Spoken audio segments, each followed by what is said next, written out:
This B Podcast Network show is presented by IXL. IXL's all-inclusive online teaching and learning platform simplifies edtech needs and accelerates achievement in 95 of the top 100 U.S. school districts.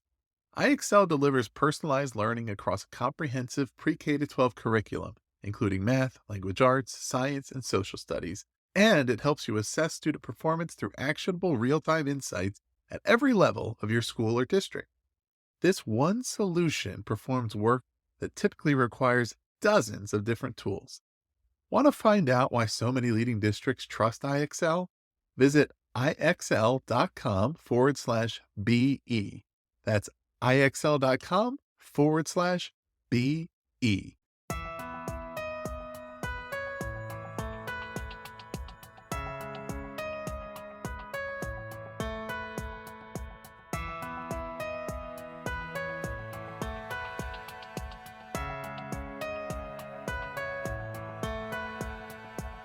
Hello, everybody. You are listening to the Authority Podcast here on the B Podcast Network.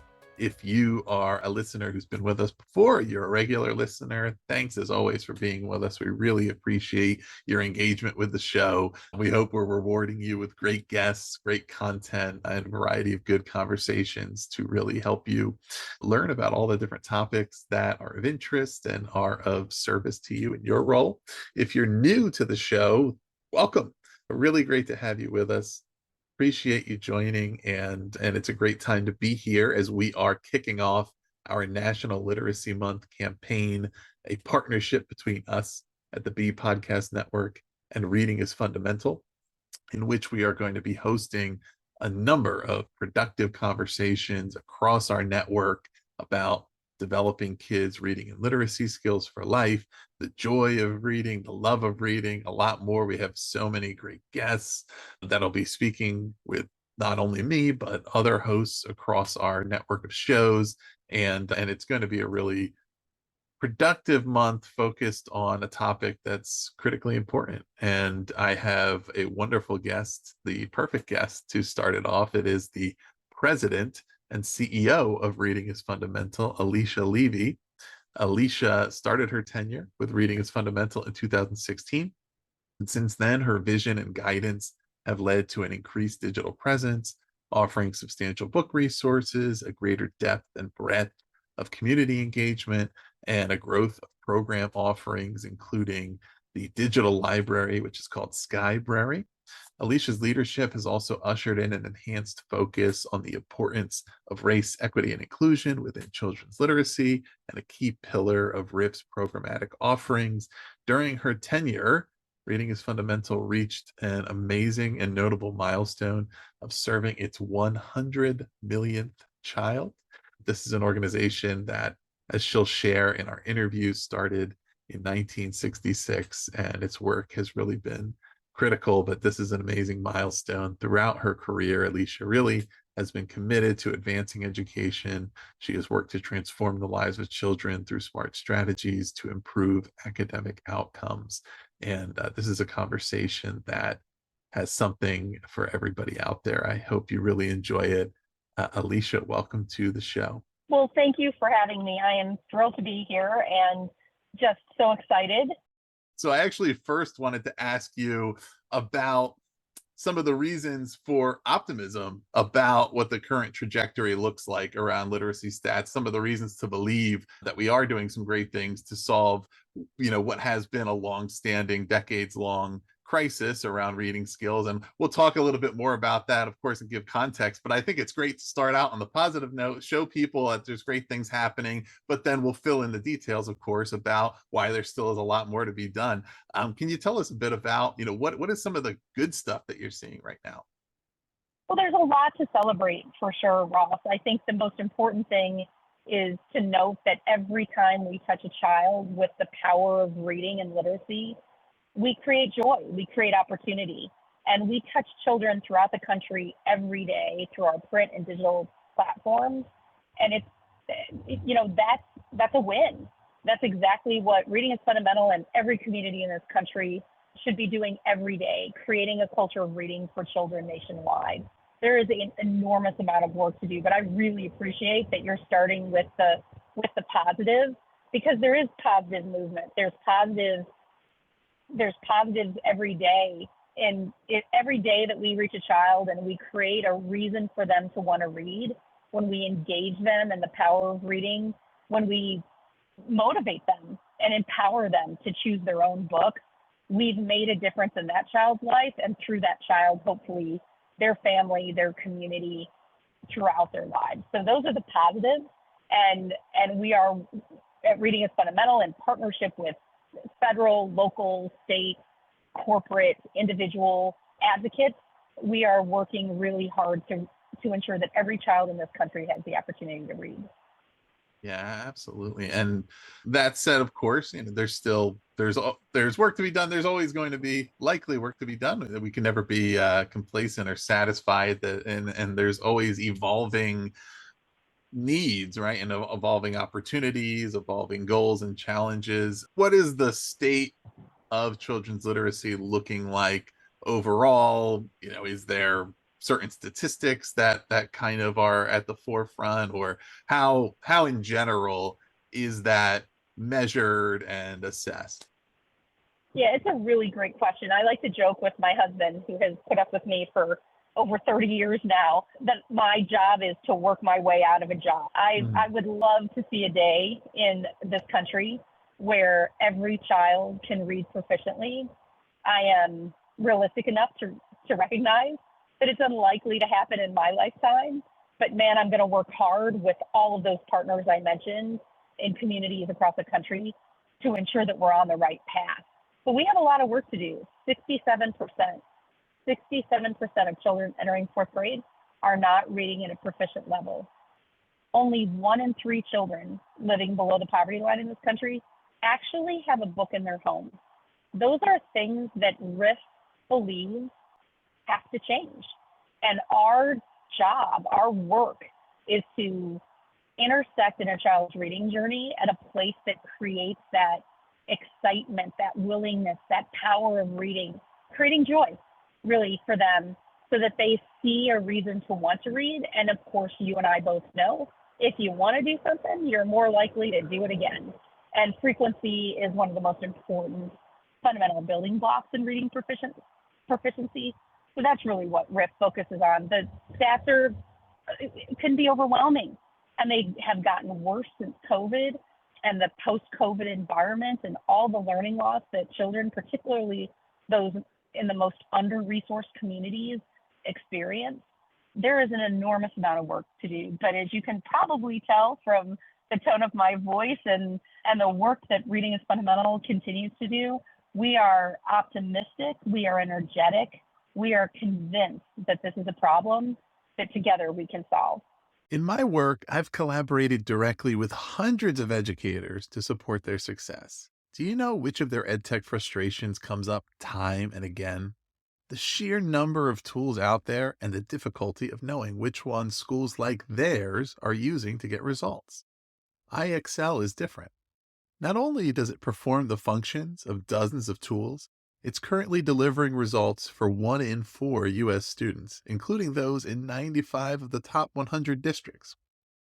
Another major pain point that comes up: when a school is excited to implement a new tool only to find out the teachers hate it. Yikes. It helps to know that IXL is loved and trusted by more than 1 million teachers, saving them time on prep work while enabling them to better support student learning. IXL is research proven to accelerate achievement. Studies across 45 states show that IXL schools outperform non-IXL schools on state assessments. And independent research from Johns Hopkins University verifies that IXL meets ESSA Tier 1 standards. With those results combined with IXL's teacher-friendly reputation, what more could you ask for? If you have a goal to increase achievement for all students, make sure to find out what IXL can do for you. Visit IXL.com/BE for a demo. That's IXL.com/BE.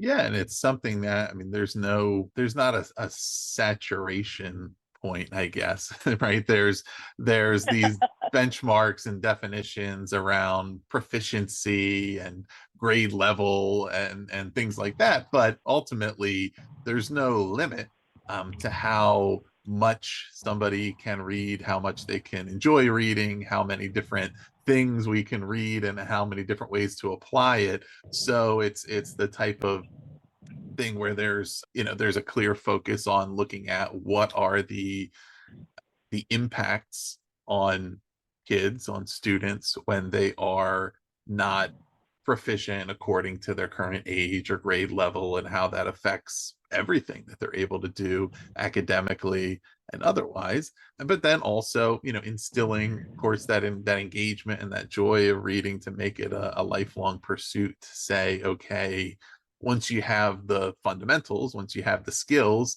then you still want to keep pursuing knowledge, looking at all the different ways you're applying that, and seeing how literacy skills, reading, writing, communicating, really,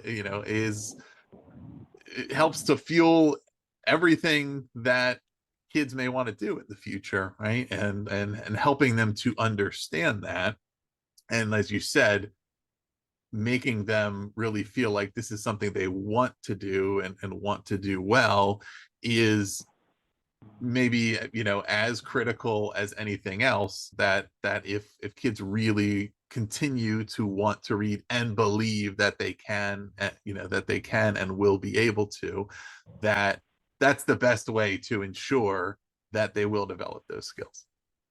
I think that's exactly right. And I think what you said there at the end is so important. It's really the confidence that a child feels, the empowerment that they feel. Knowledge is power, of course, and over anyone's lifetime, more knowledge creates more opportunity. But for a child who is struggling to read, who is in fifth grade with a bunch of kids that can pick up a Harry Potter book and they can barely read the cover, that creates an endless cycle of a lack of confidence. And so part of what Reading is Fundamental is really committed to is really empowering children to make them see themselves and their experiences in books, to help them understand that there is a book for them. There is an opportunity for them to read in any format, right? It doesn't have to be a print book. It can be something that they read on a digital screen. It can be a digital book. It can be a billboard. It can be a graphic novel. It can be a gaming experience, but empowering them, giving them the confidence to recognize that they have the power to read. They just might not read in the same way that someone else does. And I think one of the biggest challenges that we face today in this century, the educators are outstanding. Like, their job, along with parents, is to teach a child to read, to get them ready to read. That's not where Reading is Fundamental really intersects with a child. What we do is we empower them. We create that sense of joy, and we give them resources that are leveled to their reading level so that they don't feel like they were left behind. Again, you and I and everybody listening can appreciate this. If I'm sitting in front of something and I can't decipher it, I feel less. I feel less engaged. I feel less empowered, and I'm less likely to continue to try and do it. And so at Reading is Fundamental, we work really hard to make sure that there are not just resources for kids that are age appropriate, but that are reading level appropriate as well. So that child that struggles to read Harry Potter, they might be really interested in fantasy.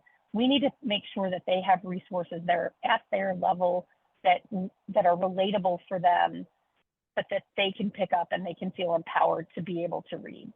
So I'm sure we have plenty of listeners who are quite familiar with Reading is Fundamental, but we probably have others who aren't. I've definitely talked to some people in planning this campaign who said, "Oh, I didn't know about that," or I myself, I remember hearing about Reading is Fundamental as a kid, but at the time not realizing it was a whole organization, right? Thinking, oh, this is it's a public service campaign or something like that, right? And then later on learning more about it. But can you just share a little bit more, and our listeners here are primarily folks who work in education, but we, I'm sure have a lot of other stakeholder groups, especially engaged currently as well. Kind of what are some of the programs, some of the ways that audiences engage with your organization? Sure. Well, I am just the lucky steward today of Reading is Fundamental's amazing brand. Reading is Fundamental was founded in 1966. We're actually heading in by a remarkable woman, Margaret McNamara, who took a book off her daughter's shelf and said, if my child has books, so should every child in my community. And that started an organization that you mentioned earlier has served over 100 million children over the last 60 years. And the principle behind Reading is Fundamental is really very basic, but very critical to ensuring that children are on a path to being able to read. And that's creating opportunity for them, giving them choice of books, giving them access to reading resources, working with educators and parents and community partners that really create that culture of literacy around that child. And again, empowering them to want to read, motivating them to read, encouraging them to read. And so what we've done over 60 years is partnered with community organizations, local literacy advocates, schools. We do a lot of work with schools, and we have distributed hundreds of millions of books to children across the country over the last 60 years. It's no more complicated than that. Our work is to create a joy of reading in every child and every community and every family across the country, and empower them and encourage them to want to read. And with that, we believe that drives all the other outcomes, because for all your listeners and you as well, we all know that there's no one thing that drives learning outcomes for children. There are 85 million levers that you've got to pull to ensure that a child can optimize their learning. And for Reading is Fundamental, we believe that reading is that core foundational building block needed for all learning outcomes. So creating joy for a child, ensuring that they feel like there's a reason for them to need to read, to want to read over the course of their lifetime, that's really what our mission is all about.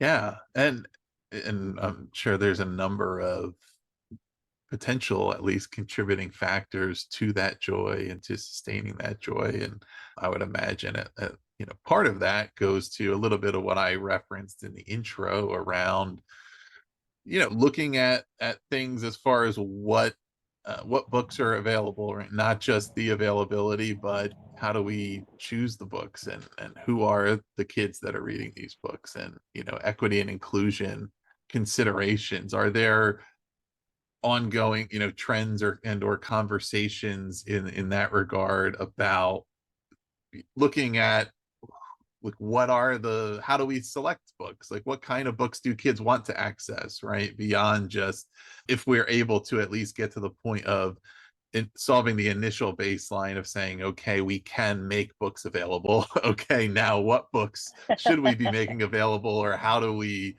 give kids voice and choice in that? Yeah, and I think such a great question, and I think it's one of the things that's so remarkable about the vision that Margaret McNamara had when she really launched Reading is Fundamental, and it's one of the reasons that RIF has really navigated through some complicated times over the last 60 years, because it's all about local choice and local voice.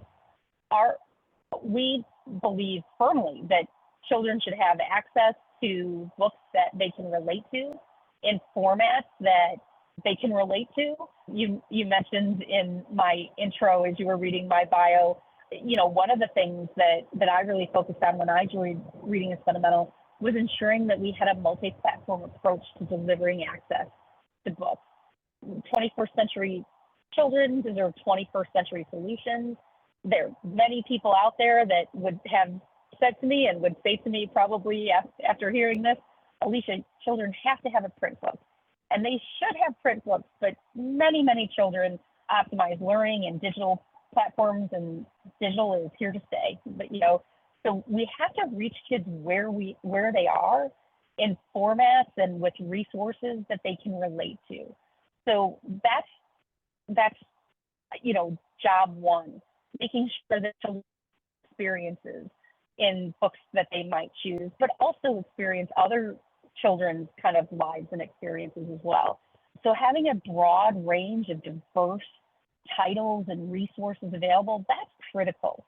That having been said, from there, local decision makers, educators, parents, community advocates, they know the children that they serve better than anybody. So the choices that an educator might make for the books that they want to make available to the children in their community in Mississippi might be very different than the choices that a Montana educator might make. And that's okay, because it really is about ensuring that those local decision makers have access to a diverse, broad range of resources, and then they curate those resources appropriately for the children they serve. And then from there, they put those choices in front of children and families so that they can then engage in the power of reading. Yeah, yeah.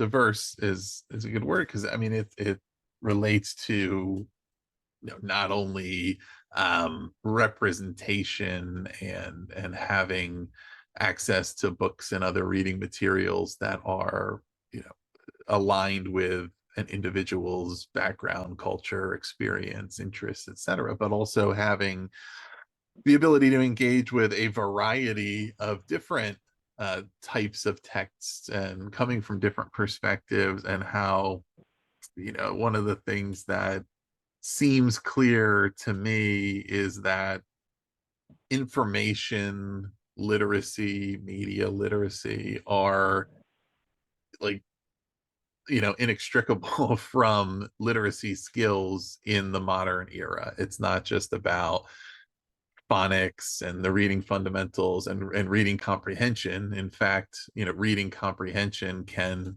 serve you poorly if you're only reading one thing, or or only accessing individual sources and not having the ability to compare or contrast that information to other things you've read about, or to understand, of course, in the age of artificial intelligence and just the internet in general, what is the source of information, what information is legitimate or manipulated, or all of those kind of things that really require reading skills to be, again, like wanting to really go out there and engage and be able to make those decisions about, this was interesting, good, I challenge my perspective on this. This doesn't really seem to add up, because the last thing I read or the last couple of things didn't seem to indicate this. Where's this information coming from, and those kind of things. But that's the kind of, that those are, I guess,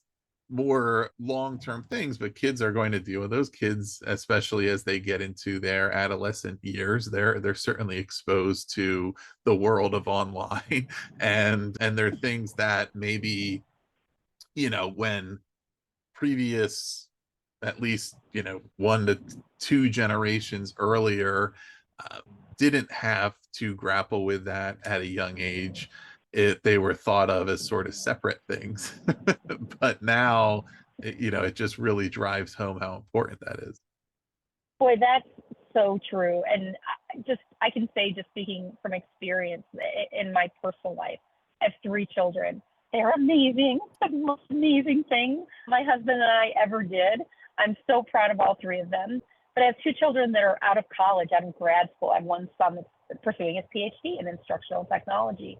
But I have a 14-year-old daughter. There's a 10-year age gap. And how I have observed how they learn, how they consume media, how they read is very different, just in that little microcosm, right, of 3 children. The generational change is significant.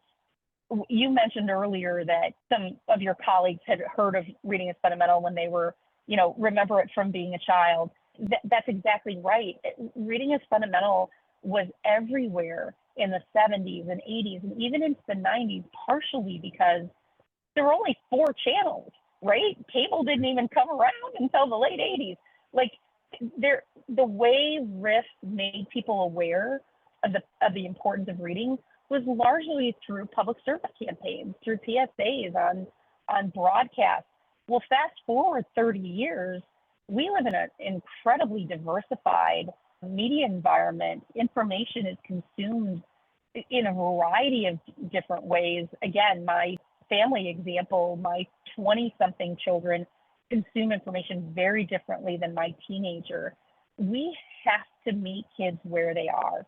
We have to provide them with information that they can, to your point, assess, consume, comprehend, make informed decisions about. So I agree with you. Diversity has a very broad definition, and it's about a lot of different things. It's about representation, it's about format, it's about ensuring equity and access. It's about ensuring that every child has the opportunity to read, to comprehend, to learn, to grow in whatever way reaches them most effectively. And so it's our jobs as educators and advocates to ensure that we're providing those tools and resources so that we can capture those kids and ensure that they have the opportunities that reading provides. Because if you can't read, then all the statistics, and they're endless, will tell you that you don't have social economic stability. And we need this. I keep saying this is a problem we can solve. If everybody would focus on this issue, we would provide such sustainable outcomes for this generation of children, because if adults can read, then they're going to ensure that their children can read. Yeah, and going back to the joy piece, I mean, I love that, and in some of the episodes that'll come up later this month that we talk about that more, but I've had conversations about it a number of times on this show about we don't prioritize joy as the goal enough in life, right? But in education specifically, where we have so many concerns and spend so much time and effort and resources and anxiety around engagement, and thinking about, okay, well, if we aimed for joy, what impact would that have on engagement, on interest, on sustaining that? And when you think about reading, again, there's all these things that it requires, kind of that burning fire of interest and determination inside you, right? When you're trying to ascertain tone in an email that somebody sent you, what assumptions should I make, what should I not make, or is this content on social media, is this sarcastic or is it not, or and then those are things that of course are included in books and other reading materials and all of that, and but then they have these direct implications.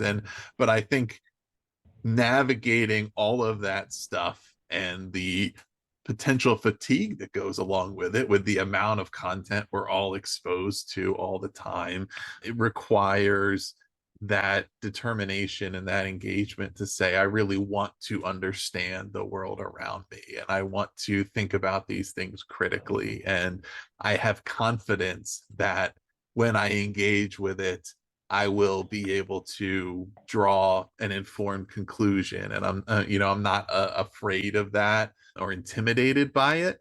And because whether we're a kid or not, whether we are learning a second language, right, or moving to a new country, or it just in a new field, if you change the industry that you're working in, now you're reading a bunch of different information about stuff that you haven't read about before, right? Do you have confidence in your ability to engage with it, or is it intimidating? These things follow us throughout a lifetime, but it all starts sometimes way too early. And I don't, Riff may not have I'm not aware of there being a specific stance on this, but I've certainly observed how early in the schooling years sometimes the pressure builds around, specifically around, I think, reading skills, but it could be other skills as well, that kids that are 3 and 4 years old already start to develop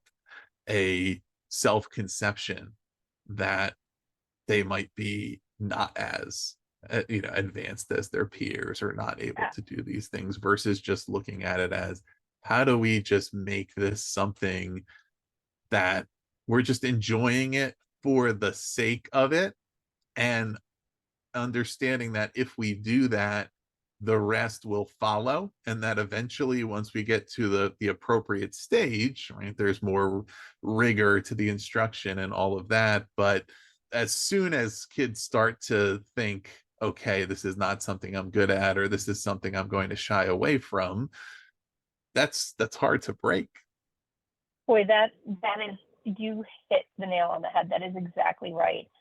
So those impressions, those feelings in young children become self-fulfilling, and that's where RIF really believes we make a difference. Again, unbelievably talented professionals ensure that children have the fundamental building blocks of reading, the science of reading. Everybody's talking about the science of reading, but those core skills, vocabulary, phonics, all those things, right, that are so critical to teach a child, decoding, to teach a child how to read, that's incredibly important. You can measure that.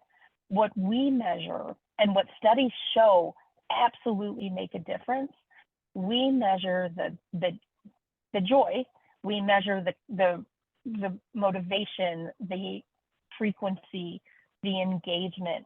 We ensure that a child doesn't feel pressure, they feel empowered. We ensure that a child sees opportunity, that they don't feel left behind. We ensure that they see themselves and their experiences and the things they're interested in. We give them a reason to want to read. And I think we can all agree that confidence is a key driver for learning outcomes.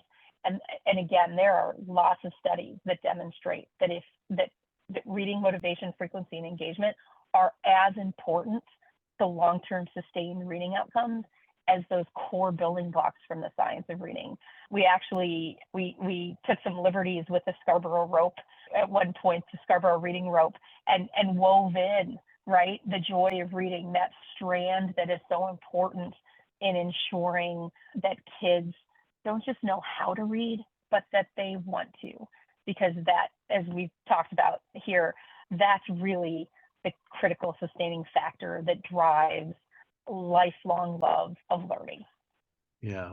So relevant to these goals around reading, educational objectives, and of course also just the objectives, I think, of organizations, collaboration is hugely effective tactic, something that I think a lot of organizations could be doing more of, but certainly it's a big part of reading is fundamental and what you're doing with partnerships. And I think it would be great for a lot of our listeners who maybe have opportunities to think about how this can apply to their work, to hear about why partnerships and looking for strategic partners is a valuable part of the approach at RIF. Well, I appreciate the question, and my core belief is that partnership is important in all aspects of our lives, right? Nobody does anything alone. They shouldn't have to do anything alone. Communities are there for a reason, right? Communities empower and engage, and they're a critical part of all aspects of our life. So creating a community of reading partners just makes sense for us. We absolutely recognize that, again, there are so many things that go into ensuring that a child can read. And we very much believe that you partner with all those groups that are experts at the things that they do. We believe RIF is an expert at creating joy, at celebrating reading and making reading fun and empowering children to read. And so in recognizing that it takes a community, we are really committed to partnerships. And that really, runs the gamut. A parent is a partner. A parent is a child's first teacher. The more words a child has heard in their early years, the more likely they are to be on a path for reading proficiency. The more books a child has in their home can be directly tied to reading outcomes for a child. So parents are partners, caregivers, grandparents, just people in a child's, home life are an important partner for reading is fundamental to ensure that kind of culture of reading, that joy of reading. Educators, of course, are a critical partner.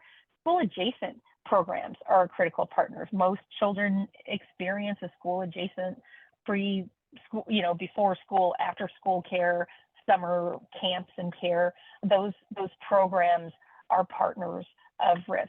We also partner at the state level, at the local level, and at the federal level with other thought leaders in the space to ensure that we are developing the most cutting edge resources, ensure that we are reaching as many children as possible.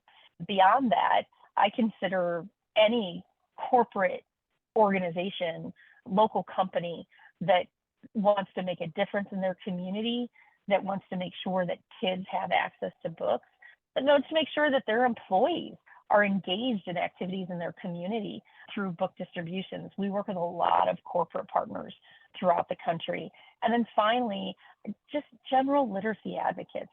I believe that anybody that donates $1 to RIF, I believe anybody that is part of a book club, I believe anybody that goes to the library and reads a book for themselves, they're literacy advocates. If you're reading, then you want to make sure that every child can read, and really working with those literacy advocates across the country to just, again, create the message, to create the advocacy to ensure that the more people are talking about it, the more people will be engaged. So that's a really long answer to your very simple question, but I think that everybody can be and should be a partner in ensuring that children can read, because you will never convince me that there's anybody out there that thinks children shouldn't be able to read.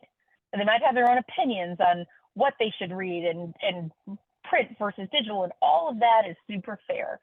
But I've never come across a person in all of my years in doing this that has said to me, oh, I disagree with you, Alicia, kids shouldn't be able to read. And so I believe everybody can be a partner in this crusade to ensure that all children can read.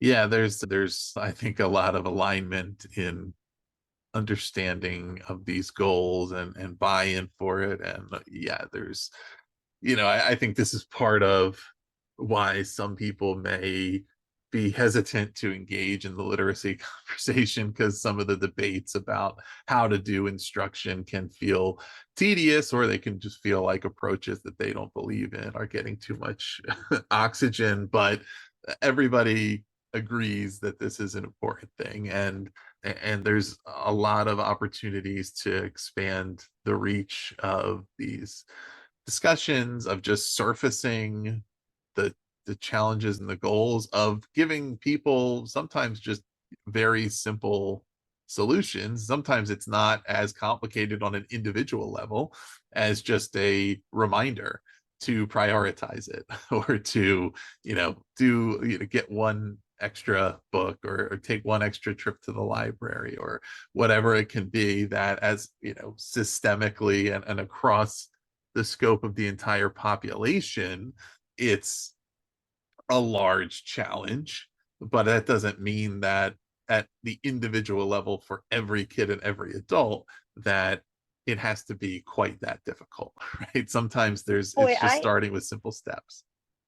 I think so appreciate you saying that, because I think that's so true. Like, we can get overwhelmed with the scope. 67%, over 2/3 of children entering 4th grade are not reading at a proficient level. You might see that and be like, oh my God. I've had people say to me, Alicia, RIF's been doing this a long time. That's a terrible statistic. How do you know what you're doing is working?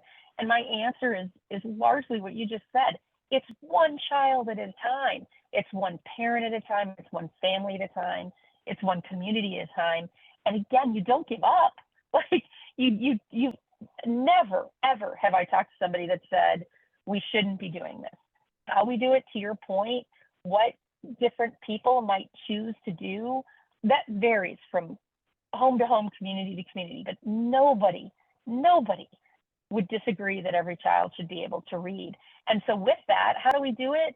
We chunk it down to one child at a time, one family at a time. And to your point, it's little things, right, that people can do. But if everybody's doing something, then that creates momentum and that drives change.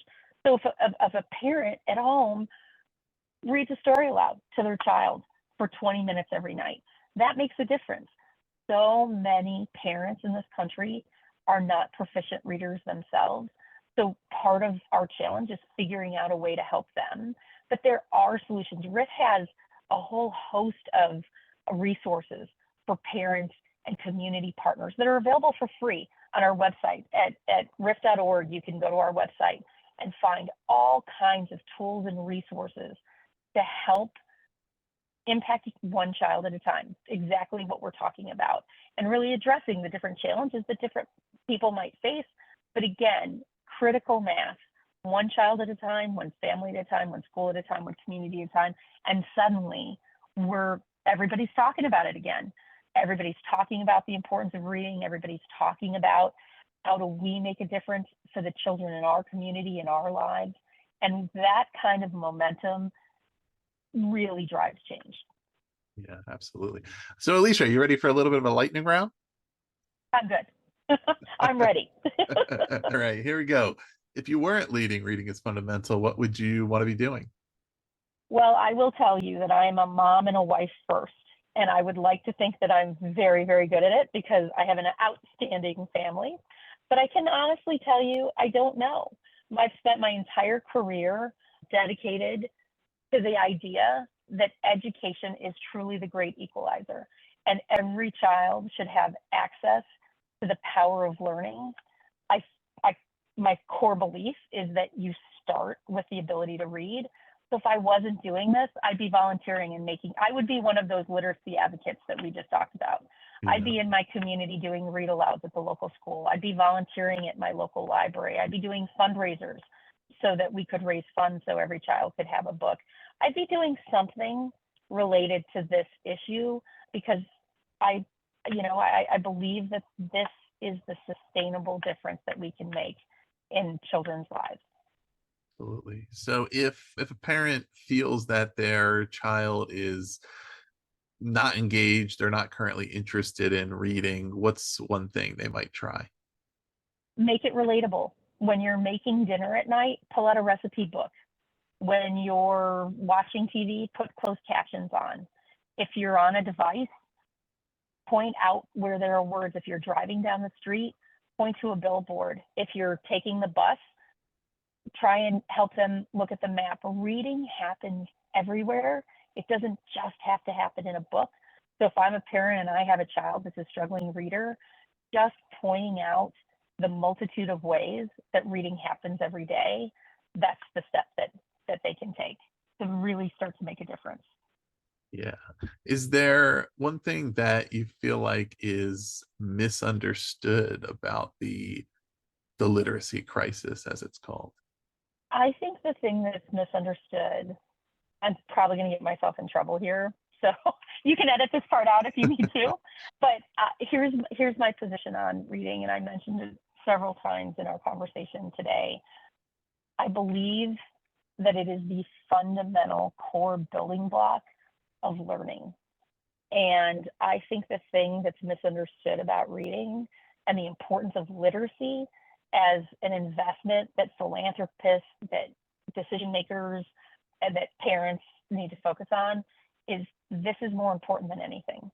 I think STEM is awesome. I think every kid should want to be able to code. I think, I love girls who code, and I love, science and technology, and I hate that math scores are low.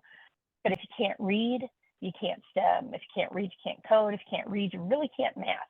So I think the thing that people misunderstand about literacy is that they don't think it's sexy. That's what I'm getting myself in trouble for. If we could make literacy sexy, I think everybody'd be involved in it. I think everybody'd be talking about it. And I think we would be making more progress more rapidly. So that's the thing I think that's the most misunderstood. I think people just assume everybody can read. I can't tell you the number of people that have said to me, I don't believe you. Like, prove it to me. Prove to me that many kids in this country are struggling readers.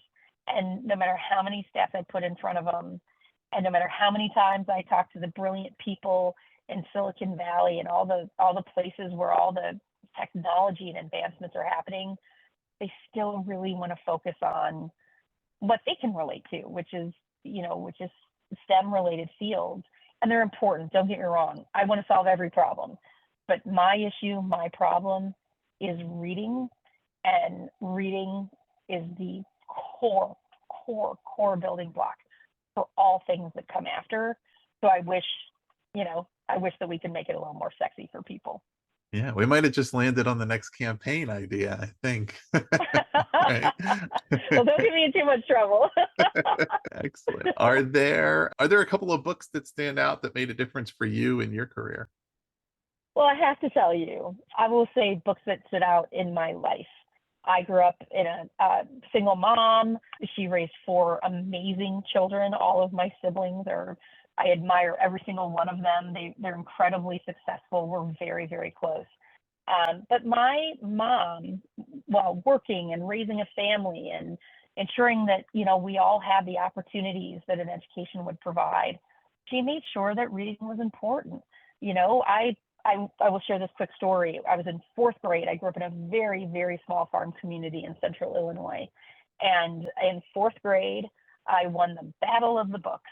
I was competing against all the other fourth graders in my community, and I read the most books and could answer the most questions about those books. And that has stuck with me. My picture made its way in the local paper, and my mom sent me that picture because she had saved it when I took the job as the steward of Riff's brand several years ago.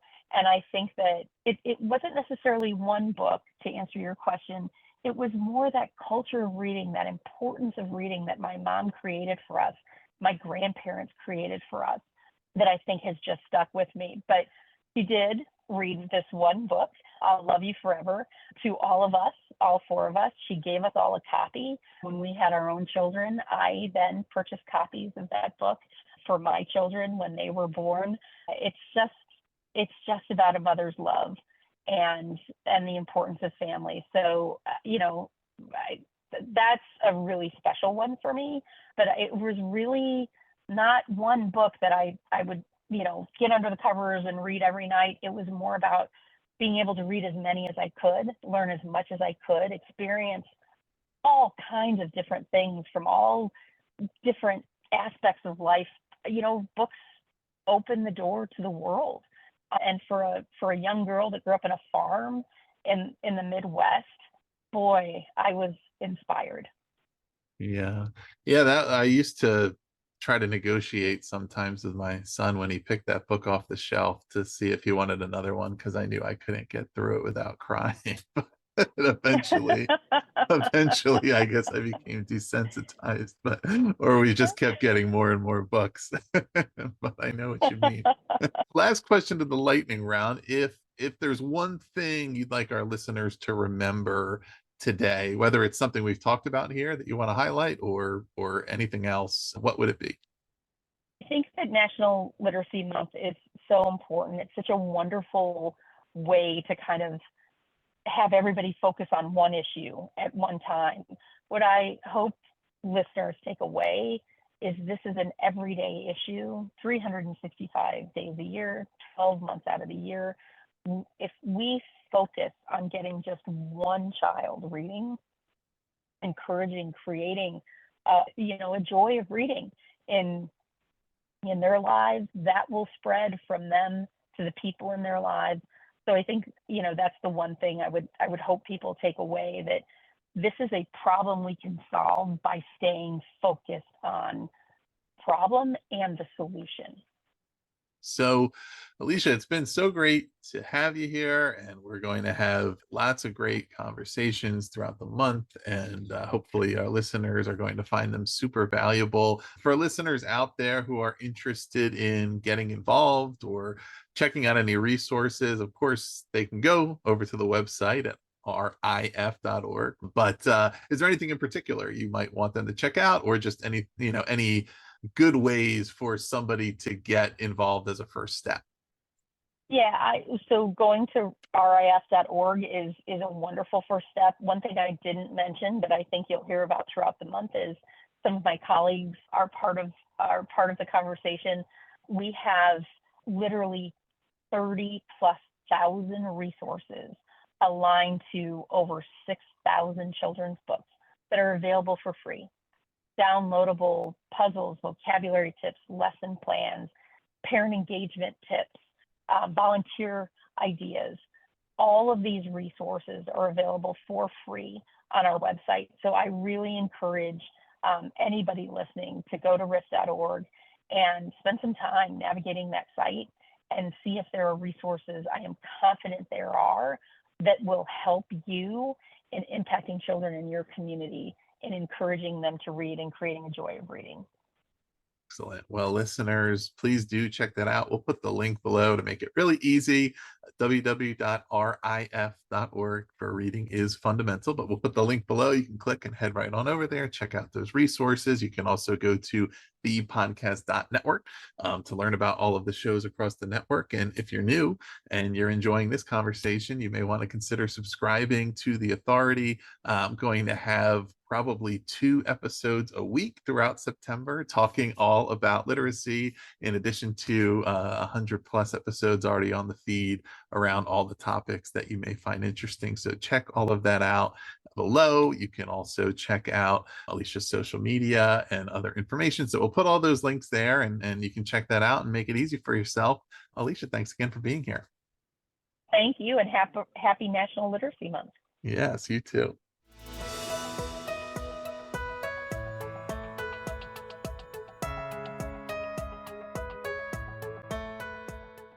Do you want to simplify your school's technology, save teachers time, and improve students' performance on state assessments? You can do it all, but don't waste another minute. Head straight to ixl.com/BE to learn how IXL's research-proven teaching and learning platform can help you achieve all of these goals. That's ixl.com/BE.